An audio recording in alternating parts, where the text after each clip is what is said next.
आप सभी ने मतदाता सूची में नाम जुड़वाने के लिए आवेदन किया होगा, फॉर्म 6 फिल किया होगा, क्योंकि जो न्यू मतदाता है, नवीन मतदाता है, जो न्यू इलेक्टर हैं, वे अपना नाम फॉर्म 6 के ज़रिए ही वोटिंग लिस्ट में जुड़वा सकते हैं। तो फॉर्म 6 अगर आपने फिल कर दिया है तो उसका स्टेटस आप कैसे चेक करेंगे कि जो भी फॉर्म आपने फिल किया है वो अप्रूव हुआ है, रिजेक्ट हुआ है, या अभी कहाँ पे पेंडिंग है, या फिर वो आपकी जो भी मतदाता सूची है, नवी मतदाता सूची, उसमें वो अपडेट हो गया है। तो आज की पूरी प्रोसेस यही है।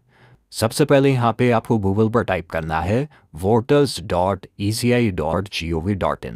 तो जैसे ही हम इस पर क्लिक करेंगे तो इस तरह का इंटरफेस आपके सामने ओपन हो जाएगा। ज़रूरी नहीं है कि आपने फॉर्म 6 ही भरा हो। अगर आपने मतदाता सूची से अपना नाम हटवाने के लिए फॉर्म 7 भरा हो, या अपने नाम में किसी प्रकार का कोई करेक्शन आपको करवाना हो तो फॉर्म 8 भरा हो, क्योंकि नाम में संशोधन के लिए हम फॉर्म 8 फिल करते हैं। साथ ही साथ अगर आपने शिफ्टिंग का फॉर्म भरा हो तो वो कहाँ पे पेंडिंग है या अप्रूव हो गया है, तो वो हम कैसे चेक करेंगे। सबसे पहले आपको इस पोर्टल पर आ जाना है, वोटर्स सर्विस पोर्टल। यहाँ पे आप देख सकते हैं मतदाता सर्विस पोर्टल है। इस पे बहुत सारे ऑप्शंस अवेलेबल रहते हैं। एक बार आप जरूर विजिट करें इस पे, तो आपको बहुत सारे ऑप्शंस यहाँ पे मिलेंगे। अब आपको यहाँ पे सबसे पहले क्या करना है, ऊपर ही ऊपर आपको एक लॉगिन और साइन अप का बटन मिलता है। साइन अप आपको इस पोर्टल पर करना होगा। साइन अप के लिए आपको यहाँ पे आपका रजिस्टर्ड मोबाइल नंबर डालना है। उसके बाद ईमेल एड्रेस यहाँ पे मैंडेटरी नहीं है, क्योंकि यहाँ पे ऑप्शनल दिया हुआ है। उसके बाद कैप्चा कोड डालना है, देन कंटिन्यू बटन पे क्लिक करना है। उसके बाद आपका सिंपल नेम डालना है। आपको ओटीपी आएगा, वो आपको यहाँ सबमिट कर देना है। तो आपका सिंपल यहाँ पे इस पोर्टल पर लॉगिन हो जाएगा, मतलब साइन अप हो जाएगा। अब हमें यहाँ पे लॉगिन करना है, तो हम लॉगिन वाले बटन पे क्लिक करेंगे। लॉगिन वाले बटन पे क्लिक करने के बाद हमारे पास यहाँ पे ऑप्शन आता है इंडियन रेजिडेंट इलेक्टर, इंडियन ओवरसीज़ इलेक्टर। तो हमें यहाँ पे इंडियन रेजिडेंट इलेक्टर पे ही क्लिक रहने देना है। इसके बाद जिस मोबाइल नंबर से हमने हमारा यहाँ पे रजिस्ट्रेशन किया है, वो मोबाइल नंबर हमें यहाँ पे अपना फिल करना है। हम यहाँ पे हमारा मोबाइल नंबर फिल कर देंगे।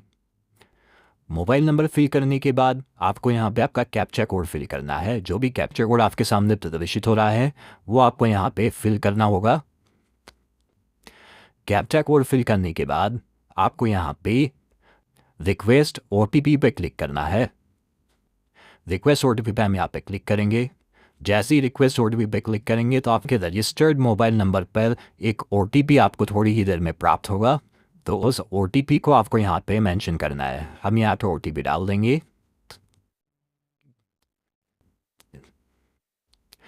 ओटीपी डालने के बाद आपको सिंपल यहाँ पे वेरीफाई एंड लॉगिन बटन पे क्लिक करना है। जब आपको ओटीपी प्राप्त हो जाएगा तो आपको वेरीफाई एंड लॉगिन बटन पे क्लिक करना है। तो हम यहाँ पे वेरीफाई एंड लॉगिन बटन पे क्लिक करेंगे। जैसे हम वेरीफाई एंड लॉगिन बटन पे क्लिक करेंगे तो हम वापस से सेम पोर्टल पर ही आएंगे। लेकिन अब इसका मतलब क्या होगा कि अब इस पोर्टल पर कार्य करने के लिए हम यहाँ पे एलिजिबल हो गए हैं, क्योंकि हमने यहाँ पे साइन अप कर दिया है। अब इसके बाद हमें क्या करना है, यहाँ पे एक ऑप्शन मिलेगा आपको ट्रैक एप्लीकेशन स्टेटस का। तो हमें इस वाले ऑप्शन पे क्लिक करना है। जैसे इस ऑप्शन पे क्लिक करेंगे तो आप जब भी आपका फॉर्म सबमिट करते हैं, चाहे वो फॉर्म 6 हो, फॉर्म 7 हो या फॉर्म 8 हो, तो उसके लिए क्या करना होता है, आपको जैसे सबमिट करते हैं तो एक रेफरेंस नंबर आपके पास आता है। अगर ये फॉर्म आपने खुद ने फिल नहीं किया है, बीएलओ के द्वारा फिल किया है, तब भी आपके रजिस्टर्ड मोबाइल नंबर पर एक रेफरेंस नंबर जरूर प्रदर्शित आपके पास होगा। तो हम यहाँ पे एक रेफरेंस नंबर यहाँ पे डालेंगे। उसके बाद सबमिट बटन पे क्लिक करेंगे। जैसे हमने यहाँ पे कोई एक रेफरेंस नंबर डाल दिया है जो हमने फॉर्म फिल किया था। उसके बाद हम यहाँ पे सबमिट बटन पे क्लिक करेंगे।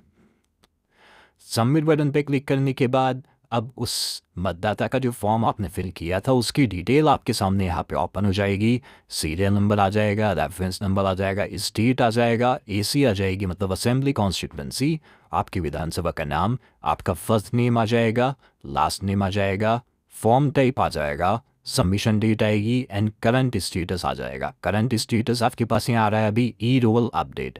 अब आपने जो भी फॉर्म फिल किया था, इसका मतलब है वो नेम आपका मतदाता सूची में अपडेट हो गया है। अब आपके पास एक ड्रॉप डाउन मेन्यू दिया गया है, इस पर हम क्लिक करेंगे तो आप यहाँ पे देखेंगे कि जो भी फॉर्म आपने फिल किया था 11 जनवरी को वो फिल किया था। बीएलओ अपॉइंट हुआ 11 जनवरी को, क्योंकि अगर आप सेल्फ फॉर्म भरते हैं तो फर्स्ट जो यहाँ पे स्टेप होती है वो होती है BLO अपॉइंटेड की। जब तक BLO यहाँ पे असाइन नहीं होगा तब तक आपकी आगे की प्रोसेस नहीं होगी, क्योंकि वही FVR करेंगी, क्योंकि यहाँ लिखा हुआ है फील्ड वेरिफिकेशन भी BLO ने सेम डेट पे किया है, क्योंकि BLO के पास जो भी फॉर्म आता है वो सेम डेट को ही वो वेरीफाई करते हैं अधिकतर। एंड यहाँ पे फॉर्म आपका एक्सेप्ट कब हुआ है FVR के बाद? 18 जनवरी 2026। अब आप देखेंगे इस मतदाता का यहाँ पे इपिक नंबर भी जारी हो गया है, साथ ही साथ not dispatched and under printing का भी मैसेज आ रहा है। तो इसका मतलब ये है कि ये जो आपका वोटर ID कार्ड है कुछ ही दिनों में आपके घर पर बाय पोस्ट आ जाएगा।